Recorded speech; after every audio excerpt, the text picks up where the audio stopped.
सागर जी महाराज की। अब हम लोग सभी त्रिवार नमोस्तुभ चरण कमलों में निवेदित करते हैं आज की 9वें अध्याय के व्याख्यान हेतु।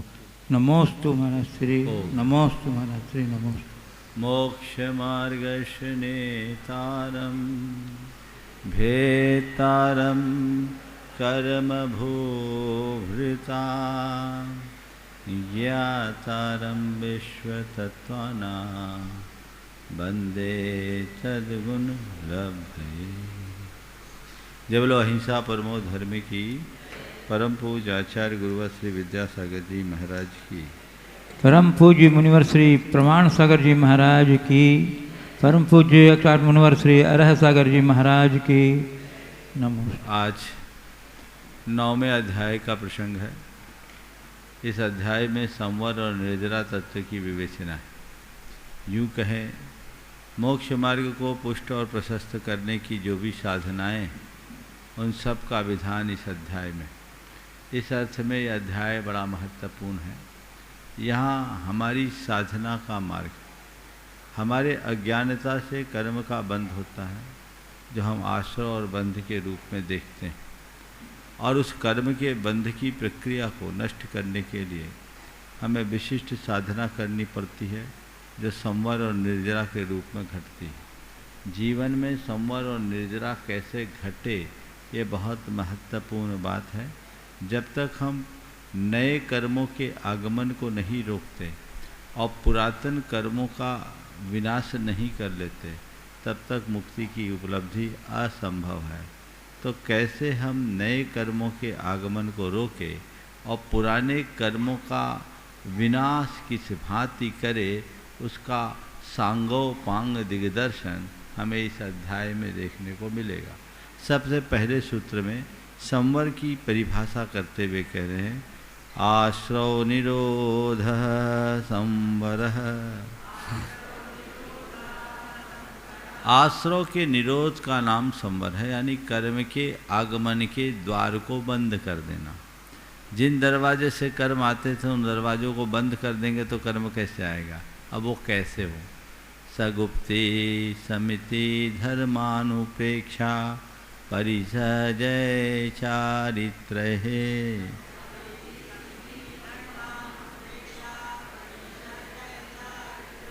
वह गुप्ती समिति धर्म अनुप्रेक्षा परिसजय और चारित्र के द्वारा होता है।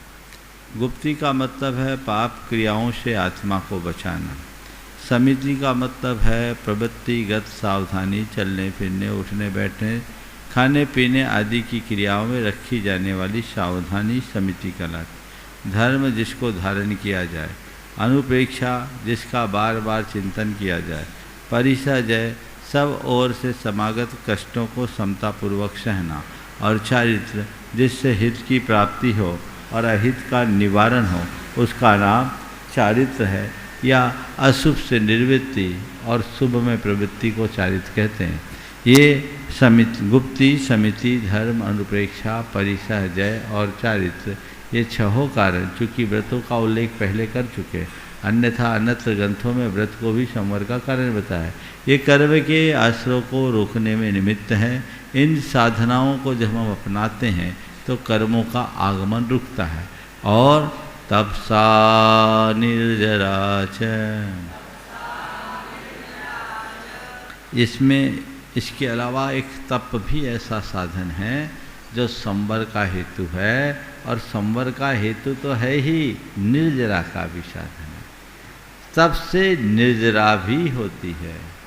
तप कर्म को खपाने के श्रेष्ठ माध्यम है। भव कोटि संचयम कम्मम तवसा निरज्जयी। करोड़ों जन्मों में संचित कर्म तप के द्वारा झरता है। तप में कर्म काटने की अपार सामर्थ्य है, इसलिए तपसा निर्जरा च शब्द इस बात का संकेत करता है कि पिछले अध्याय में एक सूत्र था, ततश्च निर्जरा, कर्म अपना फल दे करके भी झड़ता है, वो समय पर झड़ता है और जितना झड़ता उससे कई गुना बंध जाता है। लेकिन तप के द्वारा जो कर्म को झड़ाया जाता है वो असमय में झड़ाया जाता है। इसे अविपाक निर्जरा कहते हैं, जो मोक्ष मार्ग में विशेष रूप से अंगीकृत है। तो तप के द्वारा विशिष्ट निर्जरा होती है। तो इस प्रकार आश्रव के निरोध को संवर कहते हैं। गुप्ति, समिति, धर्म, अनुप्रेक्षा, परिसर्ज और चारित्र के द्वारा संवर होता है। तप के द्वारा तब संवर और निर्जरा दोनों होती है। आगे कहाँ कर रहे हैं? आगे तो इनकी व्याख्या कर रहे हैं महाराज जी, अभी सब की व्याख्या कर रहे हैं। हाँ, अभी आगे व्याख्या करेंगे। अभी गुप्ती बोले, अब गुप्ती क्या है सो बता रहे, इनका डिटेल बता रहे। तो अब बता दिया कि गुप्ती, समिति, धर्म, अनुप्रेक्षा, परिसर्जय और चारित्र से संवर होता है। और तप एक ऐसी साधना है जिससे संवर के साथ निर्जरा भी होती है।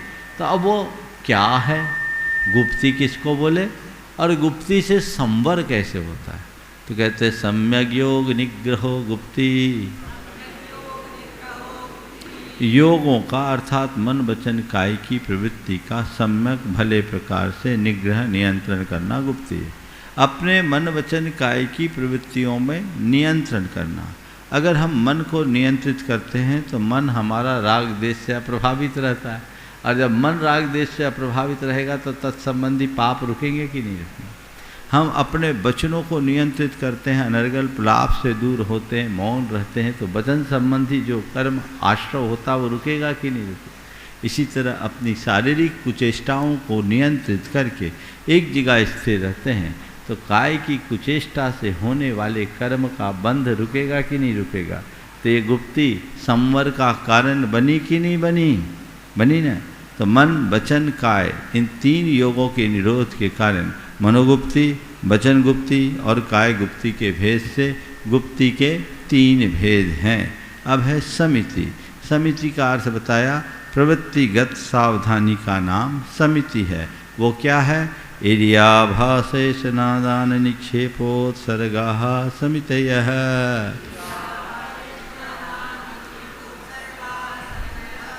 इरिया समिति, भाषा समिति, ऐषणा समिति, आदान निक्षेपण समिति और उत्सर्ग नाम की समिति के भेद से समितियाँ 5 प्रकार की है। समिति यानी प्रवृत्तिगत सावधानी। इरिया समिति सबसे पहली समिति है। चलते समय 4 हाथ जमीन देखकर चलना, ये इरिया समिति है। धरती पर आप चल रहे, बिना देखे चलेंगे, जीवों को रौंदते चलेंगे, देख के चलेंगे, जीवों को बचाते चलेंगे, तो यहाँ संवर हुआ कि नहीं हुआ। बोलते समय कुछ भी बोल देना और तौल करके बोलना, हित मित प्रिय वचनों का बोलना, दोनों में अंतर है ना। तो भाषा समिति हित मित प्रिय वचनों को बोलने की प्रेरणा देती है, तो भाषा समिति से भी संवर हुआ कि नहीं हुआ। ऐषणा समिति, इरिया भाषा ऐषणा। ऐषणा समिति खान पान में शुद्धि रखना, शुद्ध और विधि पूर्वक आहार लेना। आहार लिया, आपने शोधन किया और देखा कोई जीव जंतु नहीं है तो भोजन लिया, ये ऐषणा शुद्धि कहलाई। और बिना देखे शोधे किया, कुछ भी गप्प कर लिया, तत्संबंधी आश्रव हमारा रुका कि नहीं रुका, इसलिए इसको बोलते ऐषणा समिति। आदान निक्षेपण समिति किसी वस्तु को उठाते रखते समय वर्ती जाने वाली सावधानी, देख सोच करके उठाना और देख सोच कर रखना, ये आदान निक्षेपण समिति है। और शुद्ध निर्दोष स्थान में अपने मल मूत्रों का परित्याग करना उत्सर्ग समिति है, इसे प्रतिष्ठापन समिति भी कहते हैं। ये 5 समितियां हैं जो मूलतः मुनियों के जीवन से जुड़ी। ये जितनी भी बातें हैं, साधना का राजपथ मुनि जीवन में ही चलता है, लेकिन गृहस्थजन भी अपनी भूमिका के अनुसार उसका अभ्यास तो कर ही सकते हैं। तो ये हमारी समितियां हैं जो संवर का कारण है। अब है धर्म। उत्तम क्षमा मार्दवार्जौ शौच सत्य संयम तपस्यागा किंचन ब्रह्मचर्यानि धर्म।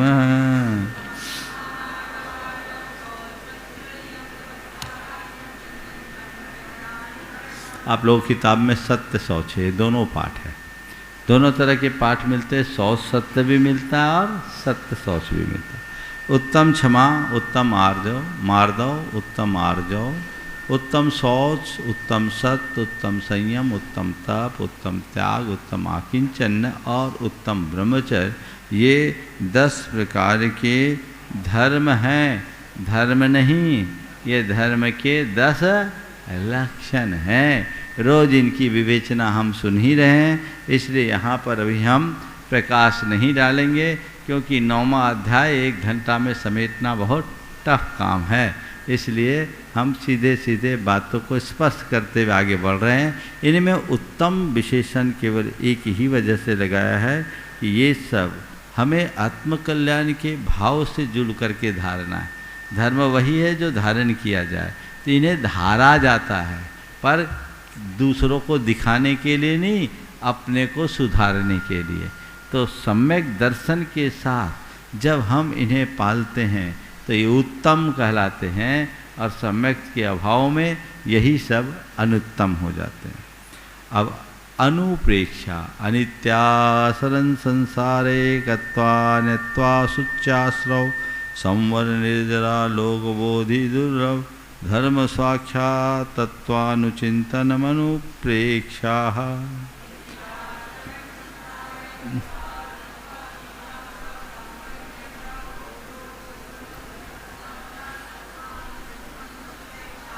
ऊपर धर्म की बात कही गई। जब हम क्षमा आदि धर्मों को धारण करते हैं तो हमारे चित्त में प्रसाद आता है, प्रसन्नता आती है, पवित्रता आती है।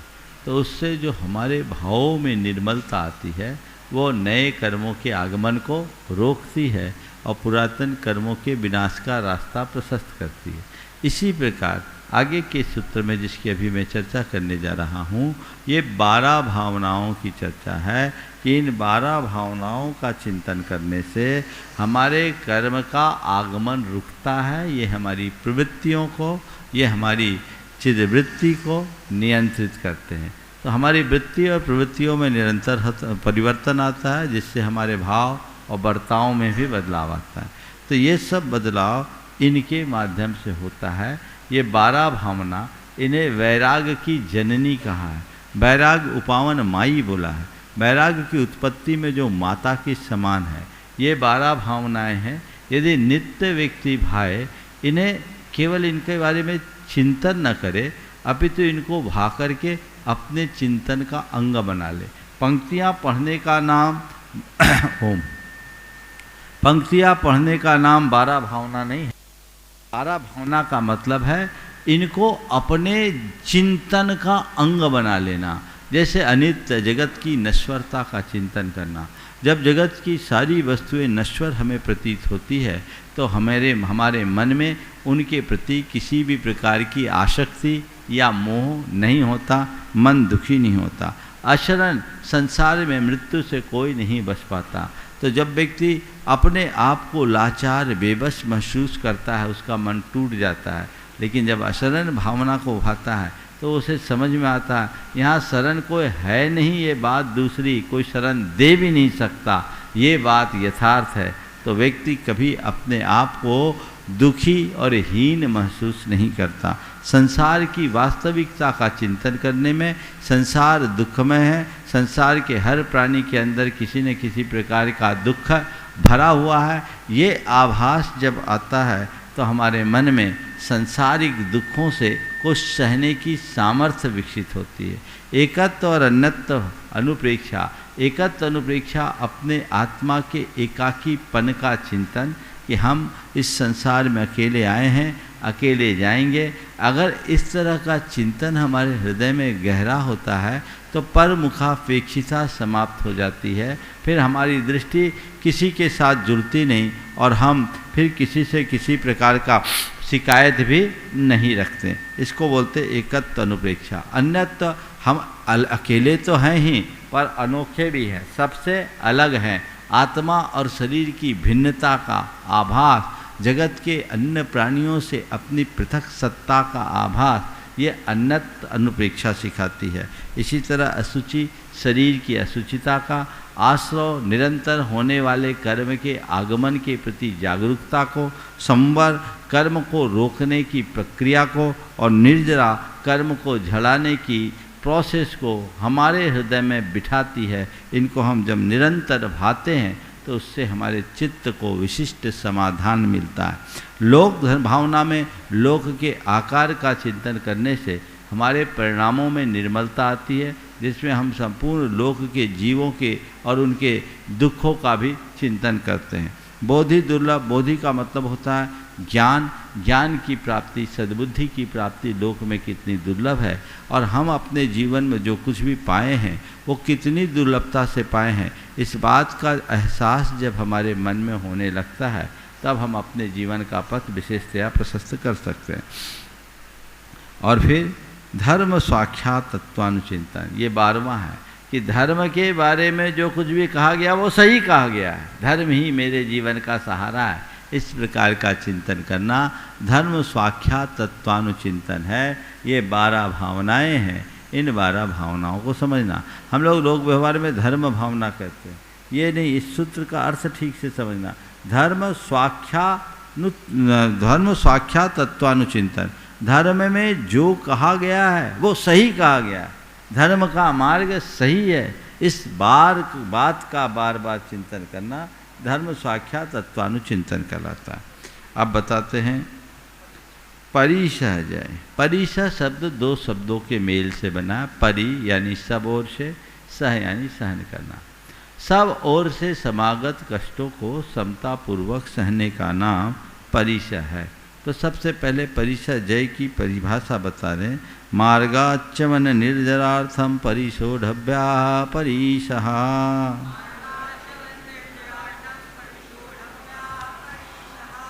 मार्गाच्चमन, मार्ग से च्युत न होने, और निर्जरार्थम, सतत निर्जरा के लिए, जो परिशोढव्या, जो सहन करने योग्य है, उसका नाम निर्जरा है, उसका नाम परिसह है।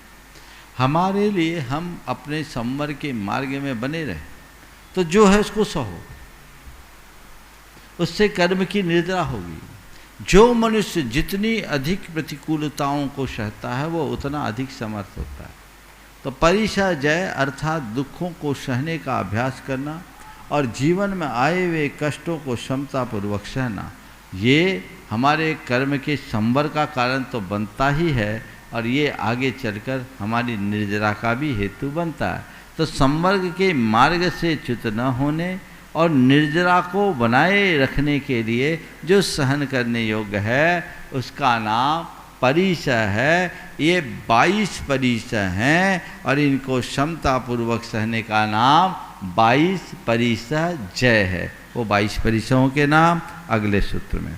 क्षुत पिपासा शीतोष्ण दन समसग्नाग्नारति स्त्रीचर्या निषद्यासय्या क्रोशबध याचना लाभ रोग तृणस्पर्श मल सत्कार पुरस्कार प्रज्ञा ज्ञाना दर्शनानि।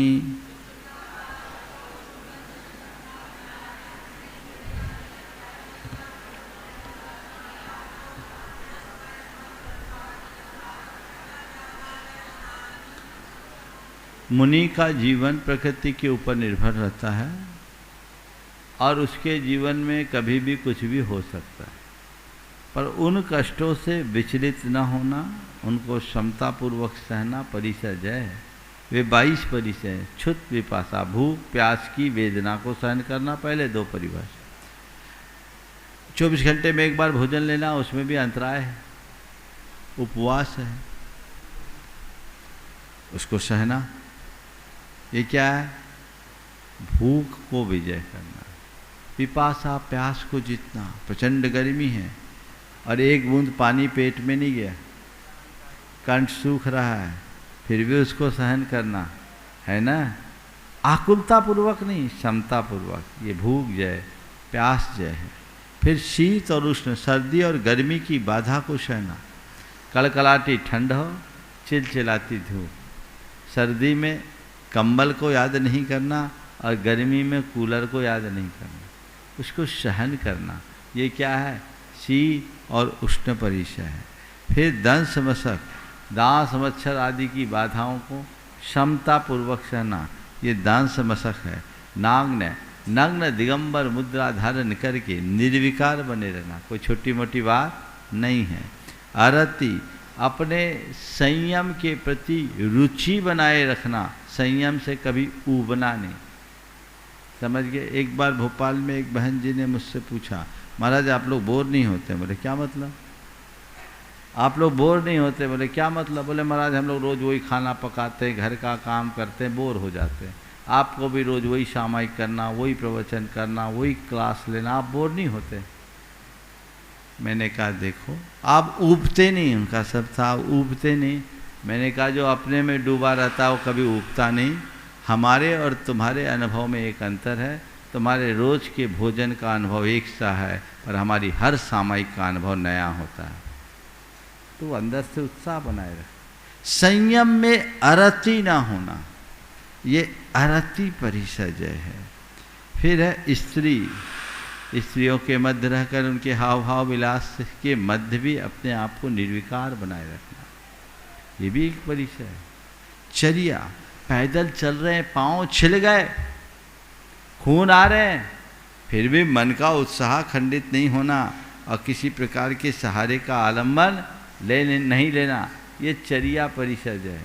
गुरुदेव के साथ बिहार चल रहा था, रामटेक जा रहे थे, 1994 की बात है। गर्मी का समय था। गुरुदेव के हमारे कुछ महाराजों के पैर ऐसे छिल गए थे कि एक एक कदम पर खून गिर रहे थे। बिहार करना था, गर्मी का समय था, वर्षा हुई नहीं थी और सड़क जो थी उसमें गिट्टी डली थी, ऊपर से कुछ जो जीरो डस्ट चलता है वो नहीं गए, गिट्टियाँ खड़ी थी और तपी हुई थी, नस्तर जैसे चुभ रहे थे। चल रहे थे तो चलते चलते मैंने गुरुदेव से कहा, गुरुदेव तीर्थंकरों का यहाँ, तीर्थंकरों के यहाँ अच्छा सिस्टम है। अरे क्या? मैंने कहा उनके लिए फूल बिछ जाते हैं। तीर्थंकरों के यहाँ अच्छा सिस्टम है। उनने पूछा क्या? मैंने कहा उनके लिए फूल बिछ जाते हैं। बोले 4 अंगुल चलने की, ऊपर चलने की क्षमता ले आओ, तुम्हारे लिए भी बिछ जाएंगे। सहन करना, समझ के, किसी का प्रतिकार नहीं करना, ये परिसजय है। इसी तरह निषद्या, शय्या, एक आसन पर लंबे समय तक बैठना, ये भी परिसजय है। बार बार हाथ पांव हिलाते हैं। हम लोग जब ब्रह्मचारी थे, आहार जी की बात है, 1985 में संघ में सभी साधुओं का एक उत्साह हुआ। हम लोग उपवास करते थे तो लंबे लंबे समय तक बैठते थे, 36 घंटे तक बैठते थे, 42 घंटे तक तो बैठने का मेरा भी रहा है। बैठे रहना, खड़े रहना, उपवास किए और एक ही आसन पे रहना बिना आसन बदले। तो गुरुदेव ने एक दिन कहा था कि देखो जब भी सामायिक करो, घुटने दुखने लगे, लंबा आसन लो और घुटना दुखे तो ये मत सोचना घुटना दुख रहा है, ये सोचो कि असाता जारी है, वो अपना लक्षण दिखा के जारी है, क्योंकि निषद्या परिषा असाता के उदय में होता है। तो इसको सहना, ये भी निर्जरा का कारण। सैया, सोना है, तुम गद्देदार बिस्तर पर सोते हो, घोड़ा बेच के सोते हो। साधु सोता नहीं है, अपने शरीर को विश्राम देता है। क्या? सोना नहीं, शरीर को विश्राम देना, दिमाग को विश्राम देना, क्योंकि आगे गाड़ी को चलाने के लिए जरूरी है। पर कैसा सोना? जागते हुए सोना, घोड़ा बेच के नहीं सोना। समझ गया?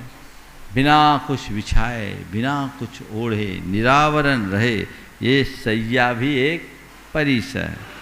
फिर है आक्रोश। सड़क चलते कोई व्यक्ति कितने भी कटु वचन बोले, भंड वचन बोले, ऐसे वचन कि जिसको सुनकर मन क्षुब्ध हो जाए तो भी उसे सुनकर अनसुना कर देना, ये आक्रोश परिसजय है। मुश्किल ये है कोई गैर ऐसा बोल देता है तो पच जाता है, अपना कोई बोलता है तो नहीं सुहाता, उसे भी जीतना चाहिए। आक्रोश बध, कोई मार दे, पीट दे, जान मारने के लिए भी उतारू हो जाए तो भी उसका प्रतिवाद नहीं करना। और शक्ति ऐसी है कि फूंक दे तो सामने वाला भस्म हो जाए, फिर भी उसकी तरफ दृष्टि नहीं रखना। याचना, सामने मौत भी आ जाए तो भी अपने लिए किसी चीज़ की याचना न करना, याचना परिसजय है। समझ गया? एक परंपरा है जहाँ याचना में लज्जा न करना याचना है, यानी सारा शर्म छोड़कर हाथ पसार देना याचना परिसजय है। दिगंबर परंपरा कहती नहीं, चाहे कुछ हो जाए, साधु का हाथ अगर औरों के आगे बढ़े तो केवल आशीर्वाद के लिए बढ़े, कुछ मांगने के लिए ना बढ़े। याचना परिसर। अलाभ, अब आहार के लिए लाभ नहीं मिल रहा है, विधि नहीं मिल रही है, अथवा अंतराय आ रहा है, तो अलाभ में भी लाभवत संतुष्ट रहना। चौके में गए, अंतराय हुआ, अब भन्ना पड़े, कुछ अकल मकल तो है नहीं, चौके में आके भीड़ खड़ा कर देते हैं, देना मेना आता नहीं है, और देखो अंतराय करा दिया। पहले सीखना तो चाहिए, तुम्हें क्या पता 24 घंटे में एक बार लेना पड़ता है और तुमने आज गड़बड़ कर दिया। ऐसा नहीं, अलाभ में भी लाभवत संतुष्ट होकर बाहर निकलना। ठीक है, होना था हो गया, आज मेरा इतना ही निमित्त था। बोलो, तुम खाने के लिए बैठो, तुम्हारा निवाला कोई उठा ले, गुस्सा आएगा कि नहीं आएगा? और वो भी तब जब भूख लगी हो। हाँ, पर साधु कभी ऐसा गुस्सा नहीं करता और करना भी नहीं चाहिए। ये अलाभ परिसजय है। फिर रोग परिसय, बीमारी हो, छोटी सी बीमारी नहीं हुई तुरंत दवाई ले लो, और तुम तो 100 दवाई लोगे, साधु के पास क्या दवाई है? हाँ, वो तो 24 घंटे में एक ही बार लेगा, जो कुछ भी लेना है। क्या असर? तो उसको सहो और अपनी शरीर की शक्ति को मजबूत बनाओ। जो छोटी छोटी बातों में चिकित्सा करते हैं उनकी बीमारी और बढ़ती है, दवाई पर ही निर्भर रहते हैं। तो रोग को सहना चाहिए। मुझे याद है जब मैं संघ में नया नया आया तो ब्रह्मचारी अवस्था से एक वक्त भोजन पानी शुरू हो गया, और एक वक्त भोजन पानी, उस समय हमारी उम्र भी ज़्यादा नहीं थी, 17-18 साल की उम्र थी। एक ही वक्त भोजन, एक ही वक्त पानी। अब गर्मी के समय में कुछ खाया न जाए, 2 रोटी खाए, पेट में वायु भर जाए, पेट तन जाए, कुछ खाया न जाए। अब घंटे 2 घंटे बाद बैटरी डाउन हो जाए। 2 रोटी 3 रोटी में क्या होगा? तो ये जब कभी भी होता तो 1-2 बार हमने गुरुदेव से बोला, और 1986 की बात है जब हम क्षुल्लक हो गए। तो एक बार गुरुदेव से मैंने बोला कि जो प्रॉब्लम मई जून में होती, इस बार मार्च से ही हो गई। नैनागिरी में थे, गुरुदेव ने कहा मुझे भी होता। हम जब गए, उनने कभी कोई दवाई लेने के लिए नहीं बोला हाँ ठीक हो जाएगा। पहले बोला नया नया पेट है, सुधरेगा, ठीक हो जाएगा। और जब इस बार गया आखिरी बार तो बोला मुझे भी होता। अब क्या बोले? ठीक है, आ गए। मन में लगा एक बार, कच्चे तो थे ही, बच्चे भी थे, यहाँ तो कोई सुनवाई नहीं है, जान जा रही है। नहीं ठीक है, गुरु आज्ञा, उनके आगे कुछ कर नहीं सकते। लेकिन आज मैं सोचता हूँ कि ऐसा करके गुरुदेव ने मुझ पर बड़ा उपकार किया। यदि उसी दिन उस समय हम दवाई लेते रहते ना तो आज भी मुझे दवाइयाँ ही खानी पड़ती। अब क्या है, शरीर ढल गया तो आप 47 टेम्परेचर भी हो और 11 बजे तक भी हम कार्यक्रम में व्यस्त हो या बिहार हो तो कोई दिक्कत नहीं है। हमारी चर्या हमारे अधीन है, समझ गए? तो इसलिए मैं बोलता हूँ, हाँ बिल्कुल, महाराज कह रहे पड़ोसी का ध्यान रखना चाहिए। पड़ोसी भी मजबूत है, पड़ोसी को देख कर चलता है मजबूत हो जाता है, उसमें कुछ सोचने की बात नहीं है। लेकिन ये क्या है, डिपेंड रहोगे तो कमज़ोर होगे, और आप अपने आप को मजबूत रखोगे तो आपके सारे फिजिकल और मेंटल रिक्वायरमेंट रिड्यूस हो सकते हैं। साधना इसी का नाम है। अपनी सब प्रकार की शारीरिक और मानसिक आवश्यकताओं को कम करके स्वाश्रित रहने का अभ्यास, समझ गए? तो ये रोग परिसय है। और इसके बाद तृणस्पर्श, सड़क पर चल रहे बिना चप्पल के, कंकड़ पत्थर चुभते हैं, वहाँ तो एक पट्टी लगाने की भी गुंजाइश नहीं। मुझे याद है मैं एक अलग था, पाँव की उंगलियाँ छिल गई, शुरू से छिलती थी, मैंने पट्टी लगा लिया। गुरुदेव ने ऐसे कहा पट्टी लगाया मुनि कैसे बनोगे? उस दिन का दिन है, कोई बिहार नहीं होता जिसमें मेरे पाँव नहीं छिलते, पर आज तक मैंने पाँव में कभी पट्टी नहीं लगाई। खून बहते हैं लेकिन उसके बाद भी उत्साह रहता है, चलो ये मेरे निर्जरा का एक निमित्त है। तो तृणस्पर्श ये परिसय। और मल स्नान नहीं करना, शरीर में मल है उसको सहना, ये मल परिसर्जय है। केश रोज भी मल परिसर के अंतर्गत आता। सत्कार पुरस्कार, अब हमको कोई पूछता ही नहीं है, मेरे पास कोई आता ही नहीं है, ये भाव मन में मत लाओ। तुम साधु इसलिए थोड़ी बने कि लोग तुम्हारे पास भीड़ लगाए। अरे भीड़ छोड़ करके तो तुम साधु बने, भीड़ के पीछे क्यों भाग रहे हो? अगर तुम्हारे लिए कोई मान सम्मान न मिले तो मन में हीनता मत लाना, और अगर तुम्हारा खूब मान सम्मान होए तो अपने आप में अभिमान मत लाना। बस इसका नाम सत्कार, पुरस्कार, परिचय है।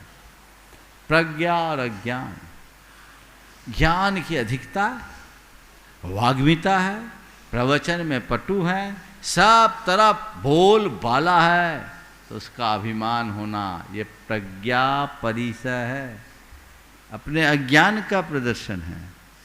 और यदि कम ज्ञान है, अरे हमें तो कुछ आता ही नहीं है, हमें कोई पूछता ही नहीं है, इस प्रकार की हीन भावना भी मन में नहीं आना चाहिए। तो ये क्रमशः प्रज्ञा और अज्ञान परिचय, आखिरी अदर्शन।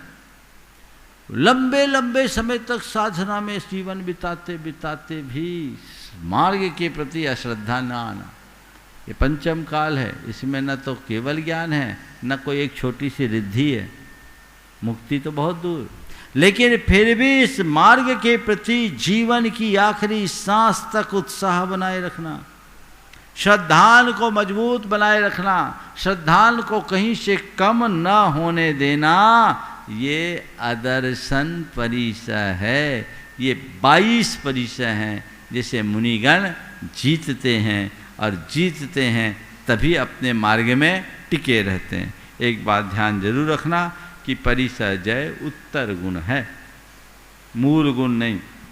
अपने सत्व को, अपनी शारीरिक और मानसिक स्थिति को देखकर परिचयों को सहना चाहिए। ऐसा नहीं कि हम मूल गुणों के, उत्तर गुण के चक्कर में मूल गुण को भी खो दें। कुछ बोल रहे हैं? हाँ, सत्कार पुरस्कार एक है, 22 होंगे ना?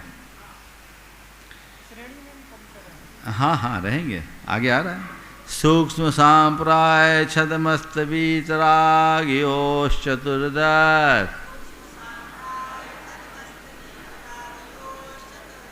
अब गुणस्थानों की अपेक्षा बताएं तो सूक्ष्म सांप्राय अर्थात 10वें गुणस्थान और छदमस्त वीतराग्यो यानी 11वें 12वें गुणस्थान, यहाँ तक 14 परिचय होते हैं। कितने परिचय होते हैं?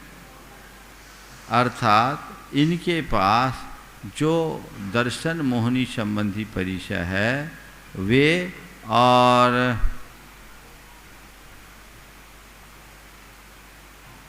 चारित्र मोह से संबंधित जो 7, ये 8 परिचय नहीं होते।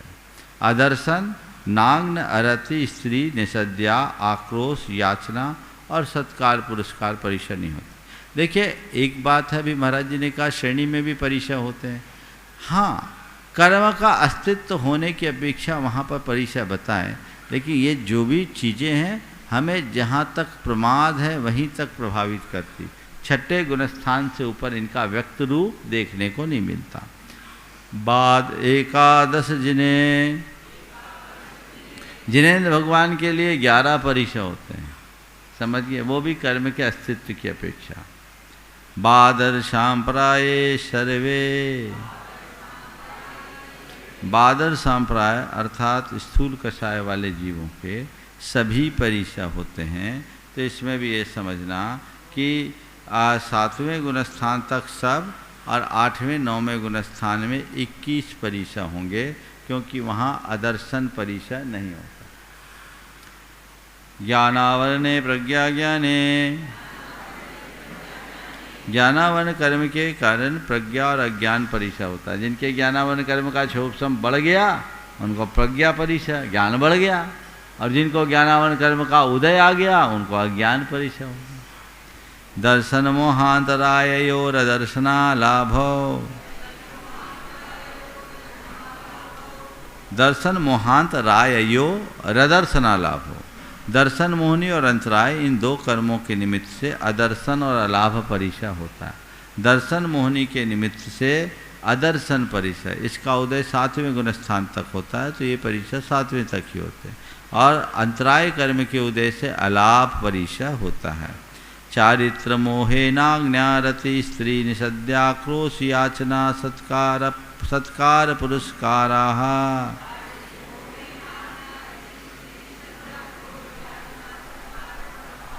चारित्र मोहनी कर्म के उदय से नाग्न, लज्जा कब आती है, विकार कब आता है, जब चारित्र मोहनी का उदय है।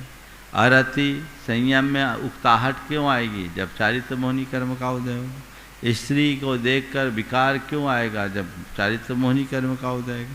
निषद्या, आसन दुख रहा है, कब आएगा, जब शरीर पर ध्यान जाएगा। आक्रोश, दूसरे के वचन कब चुभेंगे, जब मान को धक्का लगेगा, ये भी चारित्र मोहनी है। और याचना, कुछ मांगेंगे कब, जब मन में लालच आएगा। और सत्कार पुरस्कार अभिमान कब आएगा, जब चारित्र मोहनी का उदय होगा। तो ये 7 परिसर चारित्र मोहनी कर्म के उदय से होते हैं। तो 7 तो ये ज्ञानावरण से प्रज्ञा और अज्ञान, दर्शन मोहनी से अंतराय और अंतराय से अदर्शन और अलाभ, ये 11 परिषद तो हो गए। किसके निमित्त से, अंतराय कर्म के निमित्त से, दर्शन मोहनी के निमित्त से, ज्ञानावरणी के निमित्त से, और चारित्र मोहनी के निमित्त से। बाकी सब बचे 11 वेदनीय शेषाः। शेष 11 परिषद वेदनी कर्म के उदय से होते हैं। और देखो केवली भगवान को भी असाता वेदनी का उदय रहता है, इसलिए उनको 11 परिषद है। केवल अस्तित्व, यद्यपि जो उनको असाता का पूर्वकृत असाता का उदय होता है, उससे अनंत गुनी शाता का प्रतिपल उनको उदय आता है बंद होकर, पर उसके सामने उसका प्रभाव नहीं, फिर भी कर्म का अस्तित्व है, इसलिए वहाँ 11 परिषद बताएं। एकादयो भाज्या युगपदे कस्मिन्ने कोन विंशते है। एक को आदि लेकर एक जीव में एक साथ 19 परिषद हो सकते। क्यों, शीत और गर्मी एक साथ तो होगी नहीं, या और निश्चर्या निषद्या सैया एक साथ नहीं हो गया, तो चलोगे या बैठोगे सोओगे, तीनों क्रिया एक साथ हो सकती है क्या। इन 5 में से कोई 2 होते हैं, इसलिए एक जीव के एक काल में 19 परिषद होते हैं। तो इस प्रकार गुप्ति हो गई, समिति हो गई, धर्म हो गया, अनुप्रेक्षा हो गई, परिषद जय होगा। अब क्या बचा, क्या बचा, चारित्र। वो क्या है, सामायिक छेदोपस्थापना परिहार विशुद्धि सूक्ष्म सांप्राय यथा ख्यातमिति चारित्रम।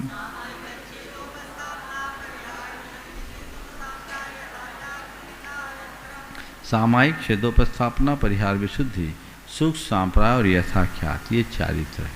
अभी मैंने चारित्र की बात की जिससे हित की प्राप्ति और हित का परिहार, वो चारित्र।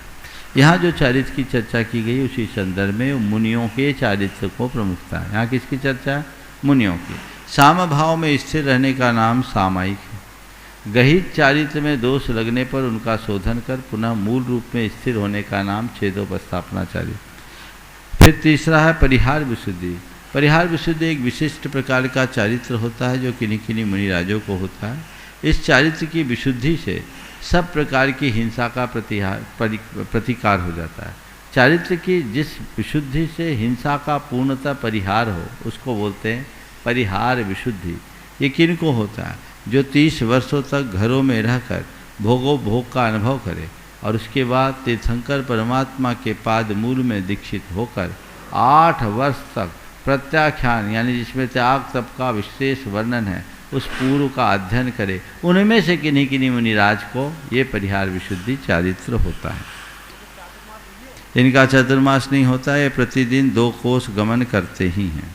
सूक्ष्म सांप्राय जो अत्यंत सूक्ष्म कषाय के साथ होता है, संजलन लोभ के साथ, उस चारित्र को सूक्ष्म सांप्राय चारित्र कहते हैं, जो 10वें गुणस्थान में होता है। और यथाख्यात जैसा आत्मा का स्वरूप है वैसे वीतराग स्वरूप में लीनता रूप चारित्र का नाम यथाख्यात चारित्र है, जो मोहनी कर्म के उपशम या क्षय के बाद 11वें 12वें 13वें और 14वें गुणस्थान में पाया जाता है। अब तप की बात है। तप क्या है, तो तप के बारे में बता दिए गए। जो कर्म की निर्जरा के लिए जो सहा जाए तपा जाए उसका नाम तप है। इच्छा के निरोध का नाम तप है, तो इच्छा निरोधक तप है, इच्छा के निरोध का नाम तप है। तो तप 2 प्रकार का है, बाह्य तप, अभ्यंतर तप। जो बाह्य द्रव्यों के आलम्बन पूर्वक हो उसका नाम बाह्य तप, और जिसका संबंध मन के निग्रह से हो उसका नाम अभ्यंतर तप। तो बाह्य और अभ्यंतर तपों के भेद क्रमशः आगे के सूत्रों में बताया जा रहा है। सबसे पहले बाह्य तप के 6 भेद। अनसनामौदर्य वृत्ति परिसंख्यान रस परित्याग विविक्त शय्यासन काय क्लेशा बाह्यम तपः। अनशन, औमौदर्य, वृत्ति परिसंख्यान, रस परित्याग, विविक्त शय्यासन और काय क्लेश, ये 6 बाहरी तप। सबसे पहला तप है अनशन तप। अनशन असन से बना है, अनशन ना असन अनशन। असन का अर्थ होता है भोजन, तो भोजन के त्याग का नाम उपवास है, इसी को उपवास भी बोलते हैं। आप लोग एक आसन करते हो ना, एक आसन का मतलब जानते हो? एक आसन में बैठ के खाना, तो सुबह से शाम तक एक आसन में बैठ के खा लो, हो गया एक आसन।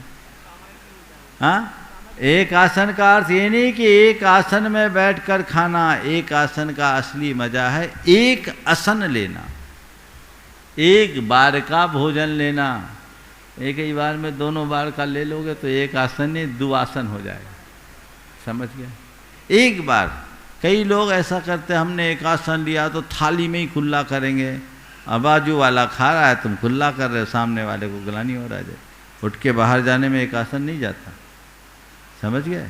आप बाहर ही करें, दंत धामन आदि करते बाहर करना चाहिए। भोजन हो गया, काम खत्म, आगे जाकर के अपना काम कर लीजिए।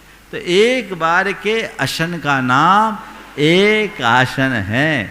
तो 4 प्रकार के आहार के त्याग को उपवास कहते हैं। और लंघनम परम औषधम, उपवास को परम औषधि के रूप में जाना जाता है। ऑटोफेजी का जो सिद्धांत विकसित हुआ उसने ये प्रदर्शित कर दिया, ये साबित कर दिया कि उपवास से कैंसर जैसे जान घातक बीमारी कर भी नियंत्रण लाया जा सकता है।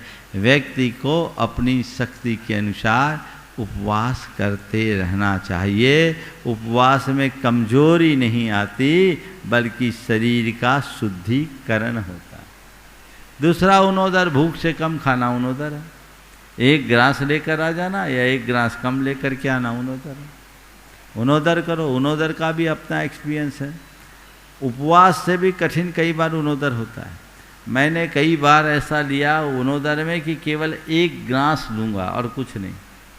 और जब जब ऐसा हुआ केवल 1 ग्रास लेकर आया, अभी तो कई सालों से हुआ नहीं, लेकिन 1 ग्रास लेके आने के बाद जब आते हैं तो शरीर का सिस्टम तो एक्टिव हो जाता। उपवास के दिन तो कुछ नहीं होता, पड़ा रहता।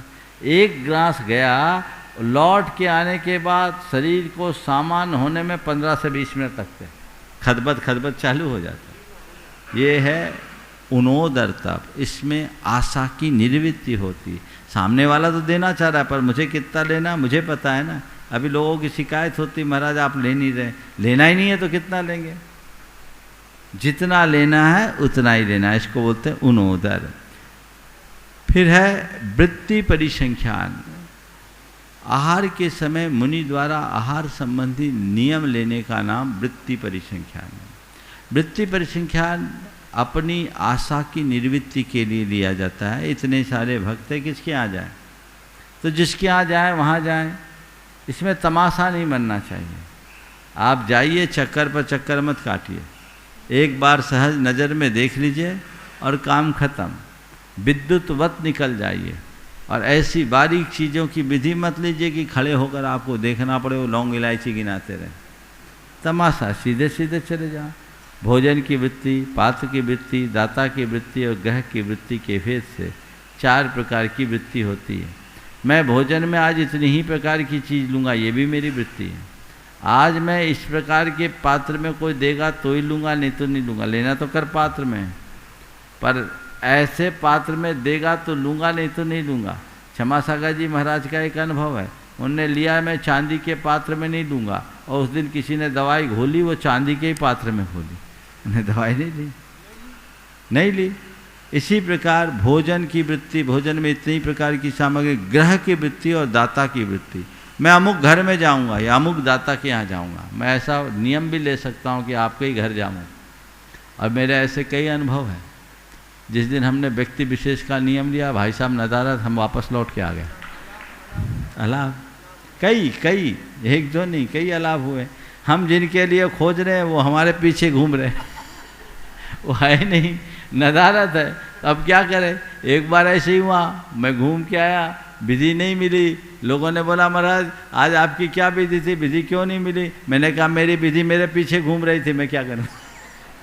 मैं विधि के पीछे घूम रहा था, विधि मेरे पीछे घूम रही थी। तो ये अलाभ परिचय है, वृत्ति परिसंख्यांतम है। रस परित्याग, रस है प्रीति विवर्धनम, भोजन में जो प्रीति को बढ़ाए उसका नाम रस है। तो रसों में सब प्रकार के रसों का या किसी एक का जीवन पर्यंत या कुछ समय के लिए त्याग करना रस परित्याग।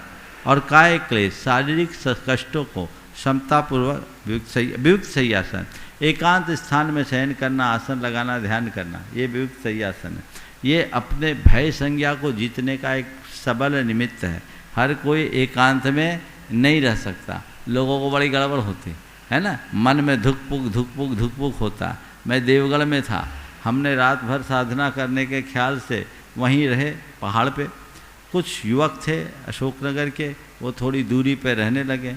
अब वहाँ जंगल भयानक, अब मैं तो साधना कर रहा था, सरसराहट सी हुई, बच्चे घबरा गए, सब घबरा गए। क्या? हम बोले चलो यहीं बैठ जाओ शांति से।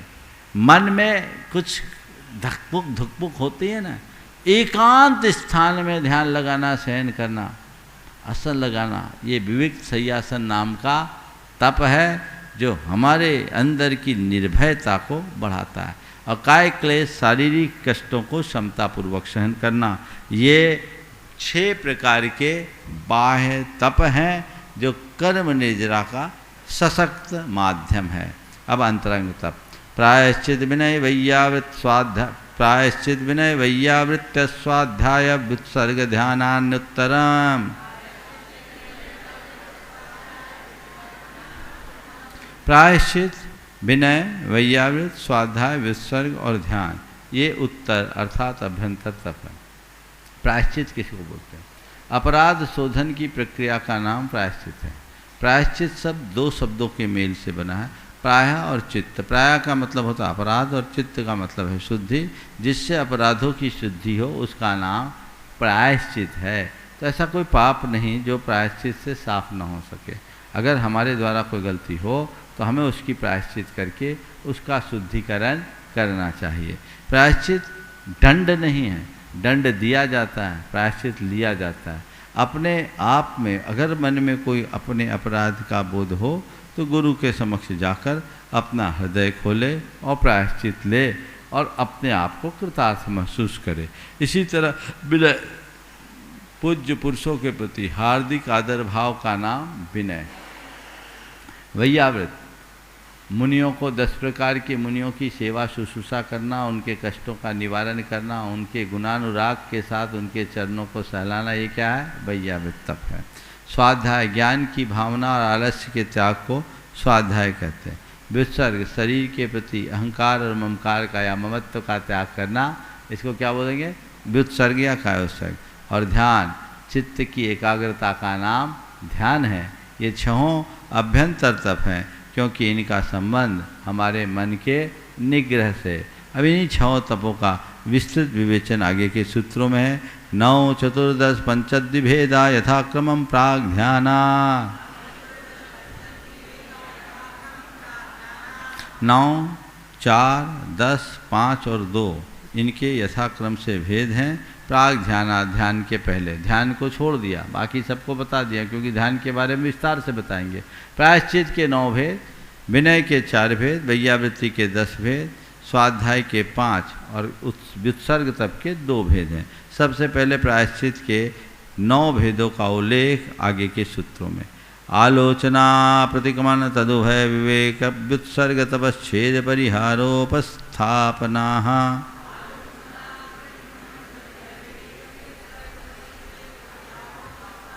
आलोचना, प्रतिक्रमण, तद उभय, यानी जिसमें आलोचना और प्रतिक्रमण दोनों हों, विवेक, व्युत्सर्ग, तप, छेद, परिहार और उपस्थापना के भेद से प्रायश्चित के 9 भेद हैं। गुरु के सामने अपने दोष को प्रकट करना आलोचना कहते हैं। प्रतिक्रमण, अपने किए गए दोषों का शोधन करना प्रतिक्रमण है। मेरा ये दोष मिथ्या हो, कृद अवराह निरायरणम परिकरणम, किए गए अपराधों का निराकरण करना प्रतिक्रमण है। तदुभय, जिसमें एक साथ आलोचना और प्रतिक्रमण दोनों हो। कुछ दोष आलोचना मार्ग से दूर हो जाते हैं, कुछ दोष प्रतिक्रमण मार्ग से छूट जाते हैं, और कुछ दोष ऐसे हैं जिसमें आलोचना भी करनी होती है और प्रतिक्रमण भी करनी होती है। मैंने जो किया वो बुरा किया, अब मेरा ये पाप मिथ्या हो, मैं अब इसकी पुनरावृत्ति नहीं करूं। तदुभय विवेक, विवेक का मतलब होता है त्याग। अन्नपान विवेक और उपकरण विवेक के भेद से विवेक का दो भेद है। जब गुरुजन कोई विशेष दोष होता है तो शिष्यों को अलग अलग चीज़ों का त्याग करा देते हैं, वो विवेक नाम का प्रायश्चित है। उपकरणों का भी कुछ समय के लिए त्याग कराया जा सकता है, ये विवेक प्रायश्चित है। व्युत्सर्ग कायोत्सर्ग, प्रायश्चित के रूप में जो कायोत्सर्ग दिया जाता है ये व्युत्सर्ग तप कहलाता है। तप विशेष रूप से तप, तुमको एक उपवास करना, 2 उपवास करना, 4 घंटे की खड़े होकर सामायिक करना, 3 घंटे की बैठ के सामायिक करना, ये क्या करा है? तप। छेद, कोई बड़ा दोष होने पर दीक्षा का कुछ समय के लिए छेदन हो जाना, यानी उनका डिमोशन हो जाना, ये छेद नाम का प्रायश्चित है। और परिहार, परिहार कोई बड़ा भारी दोष हो तो कुछ समय के लिए साधु को संग से ही अन्यत्र भेज देना, अलग निकाल देना, ये क्या कहलाता? परिहार। ऐसा इसलिए ताकि उसका असर संग पर न हो। और उपस्थापना, उपस्थापना अर्थात किसी को संग से अलग करके वापस संग में रखना, अथवा दीक्षा छेद करके पुनर्दीक्षित करना, फिर से उनके संस्कार करना, जो बड़े भारी दोष होने पर होता है। और ये सब आचार्यों का विशेषाधिकार होता है, उन पर निर्भर करता है। ये सब प्रायश्चित है और ये प्रायश्चित तप है, महान तप। गुरुदेव जब प्रायश्चित के बारे में बता रहे थे तो उन्होंने एक बार कहा कि देखो क्या लिखा है प्रायश्चित के लिए। किसी मुनि ने कोई बड़ा अपराध कर लिया, बड़ा अपराध, और गुरु से निश्चल भाव से प्रायश्चित लेकर ध्यान में बैठा है, तो आचार्य भी उसकी 3 परिक्रमा करके वंदना करते हैं कि मैं तो विकल्पों में लगा हूँ, ये निर्विकल्प है, ये प्रायश्चित की महिमा। समझ गए? ये आचार्य महाराज के शब्द थे, हम लोग आहार जी में थे तब उन्होंने बताया था। किनको?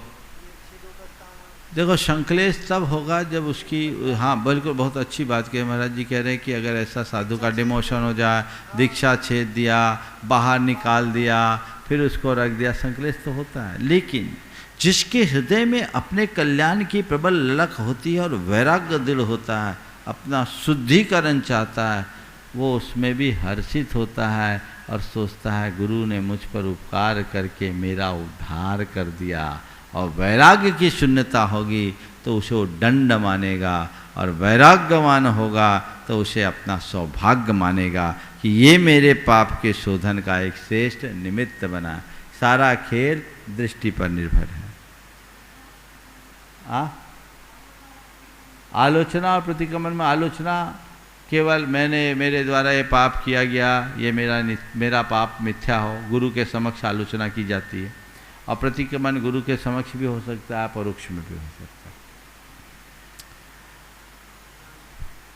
प्रायश्चित के बाद विनय, ज्ञान दर्शन चारित्रोपचारा।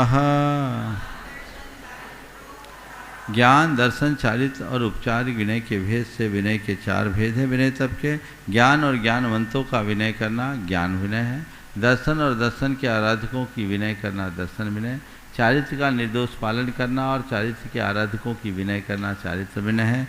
और उपचार विनय पूज्य जनों के प्रति हार्दिक आदर भाव रखते हुए उनके सामने आने पर खड़ा होना, उन्हें अंजलि करना, उन्हें प्रणाम देना, प्रणाम करना, उनके पीछे चलना, उनसे बातचीत करते समय वे किसी से बातचीत कर रहे हैं तो बीच में ना बोलना, ये जो एक लौकिक शिष्टाचार है उनका पालन करना, ये सब उपचार विनय के अंतर्गत आता है।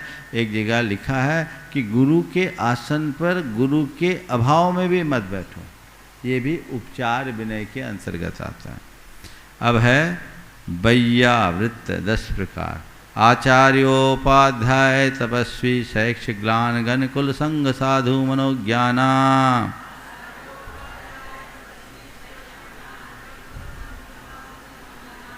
आचार्य उपाध्याय तपस्वी शैक्षिक ग्लान गण कुल संग साधु और मनोज्ञ 10 प्रकार के मुनियों की सेवा करने का नाम वैयावृत्त है। आचार्य जो संघ के नायक होते हैं जो पंचाचार्य का पालन करते हुए कराते हैं, दीक्षा शिक्षा देते हैं।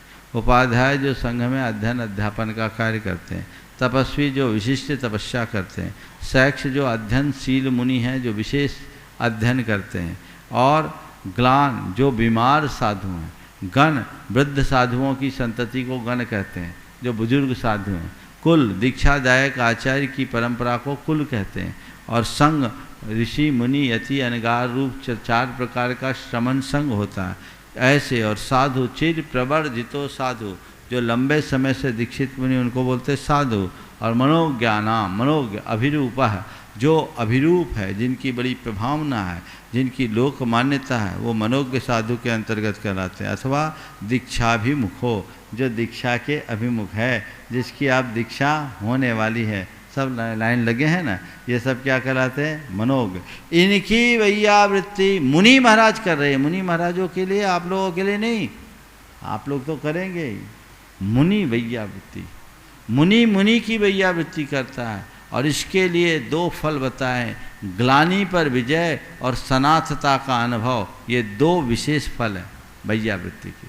कि कोई हो, आज देखिए कहीं समाधि आदि होती, कैसी वैयावृत्ति होती, कोई नहीं कर सकता। ये ग्लानि पर विजय करके समाधि के संधारण के लिए, सनाथता का एहसास कराने के लिए इस तरीके की वैयावृत्ति होती है। और आचार्य कुंद ने वैयावृत्ति के महात्म का उल्लेख करते हुए कहा, अहकुण वैयाविच्चम, अहकुण जिन भक्ति परम वैयाविच्चम दह वियप्पम। उन्होंने वैयावृत्ति को जिनेंद्र भगवान की भक्ति के समान कहा। और ऐसा भी उल्लेख है कि जो वैयावृत्ति नहीं करता वो जिन आज्ञा का भंग करता है और संयम का विनाश करता है। निस दिन वैयावृत्ति करैया सो निहिचे भव तीर तरैया की बात बहुत सार्थक है। ये वैयावृत्त कोई साधारण क्रिया नहीं, एक महान तप है जिसका अनुपालन सभी को करना चाहिए। पर वैयावृत्ति का यही अर्थ नहीं कि खूब हाथ पांव दबा दो। वैयावृत्ति में विवेक है, तन और मन की वैयावृत्ति होनी चाहिए। आहार आदि भी आप लोग देते हो ना, महिलाएं कहते हैं हम लोगों को वैयावृत्ति का मौका ही नहीं मिलता। अरे ऐसा आहार करा दो कि साधु को पांव दबाने की नौबत ना आए, ये भी वैयावृत्ति है। आचार्य समंतभद्र महाराज ने इसे भी वैयावृत्ति के अंतर्गत लिया। जिनेंद्र भगवान की पूजन को भी वैयावृत्ति के अंतर्गत लिया। तो ऐसी वैयावृत्ति है, इसमें विवेक जरूर रखना चाहिए। कहीं कहीं विवेक के अभाव में बहुत गड़बड़ियाँ हो जाती हैं। अभी समय अभाव है, आगे चलते हैं। वाचना पृच्छनानुप्रेक्षामनाय धर्मोपदेशा।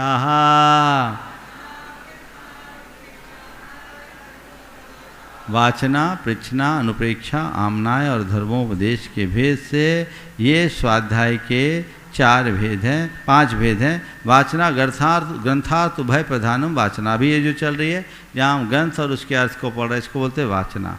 पृच्छना जो हमने जाना है सुना है उसके बारे में अज्ञात को जानने के लिए, और जो जाना हुआ उसे दृढ़ करने के लिए पूछने का नाम पृच्छना है। आमना वाचना पृच्छना अनुप्रेक्षा, अधीत विषय का बार बार चिंतन करना अनुप्रेक्षा है। आमनाय घोष परिवर्तनम आमनाय, शुद्ध उच्चारण पूर्वक निर्दोष पाठ करना आमनाय, जैसे तत्वार शुद्ध का पाठ अभी हुआ वो आमनाय स्वाध्याय। और अपने अधीत विषय को औरों तक पहुंचाना, इसका नाम धर्मोपदेश है। ये 5 प्रकार के स्वाध्याय के भेद हैं जो विशेष कर्म निद्रा के साधन हैं। ये विशेष कर्म निद्रा के साधन है। और 5वां अभ्यंतर तप है बाह्याभ्यंतरोपध्यो। बाह्य और अभ्यंतर उबधि के त्याग का नाम विसर्ग त्याग है। विसर्ग तप है बाह्य पदार्थों के प्रति ममत्व का त्याग करना, अर्थात शरीर आदि के प्रति ममत्व का त्याग करना बाह्य उबधि त्याग है। और अपने अहंकार और ममकार का त्याग करना अंतरंग अभ्यंतर उबधि त्याग है। इस प्रकार बाह्य उबधि त्याग और अभ्यंतर उबधि त्याग के भेद से कायोत्सर्ग तप के 2 भेद हैं। इस प्रकार आज के इस सत्र को